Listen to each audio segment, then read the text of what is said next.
गृहनिर्माण संस्थांचे अभिहस्तांतर करण्यासंदर्भात एकता सामाजिक संस्थेमार्फत चर्चासत्र। सिडको निर्मित नवी मुंबई व पनवेल क्षेत्रातील सिडको अंतर्गतच्या मावेजा रकमेची वसुली प्रलंबित असलेल्या इमारतींना भोगवाटा प्रमाणपत्र, भाडेपट्टा खत अभिहस्तांतरण करण्याबाबत एकता सामाजिक संस्थेच्या माध्यमातून राज्य सरकारकडे पाठपुरावा सुरू होता।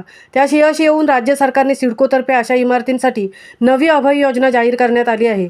जास्तीत जास्त नागरिकांनी, विकासकांनी आणि गृहनिर्माण संस्थांनी या योजनेचा लाभ घेण्याच्या दृष्टीने एकता सामाजिक संस्थेच्या वतीने स्वस्तिक प्लाझा सेक्टर 11 कामोठे येथे जनजागृतीपर चर्चासत्रात आयोजित करण्यात आले होते।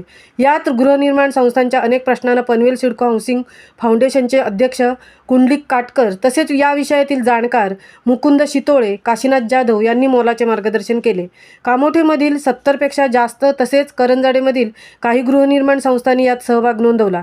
एकता सामाजिक संस्थेने शासनाकडे यशस्वी पाठपुरावा केल्याबद्दल सर्वांनी संस्थेचे अध्यक्ष अमोल शितोळे यांचे आभार मानले। यावेळी सामाजिक कार्यकर्ते अल्पेश माने, गौरव पोरवाल, बाळासाहेब सकपाळ, अजिनाथ सावंत आदी उपस्थित होते।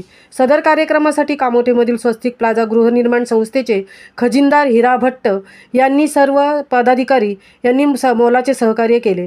जोपर्यंत कामोठेमधील सर्व इमारतींचे अभिहस्तांतरण होत नाही तोपर्यंत एकता सामाजिक संस्थेतर्फे संस्थामार्फत रहिवाशांना मार्गदर्शन केले जाईल। तसेच काही इमारतींचे ट्रायपार्टी करार झाला नसल्याने त्यांना सिडकोला 2दा डेव्हलपमेंट चार्ज भरावा लागत आहे। सिडको क्षेत्रात घरे घेताना बिल्डरने फसवणूक केल्याने रहिवाशांना नाहक भुर्दंड सोसावा लागतो। याबद्दल लवकरच सिडको आणि शासनाकडे पुन्हा नव्याने पाठपुरावा करू असे अमोल शितोळे यांनी मत व्यक्त केले। महामुंबईसह संजय कदम, पनवेल।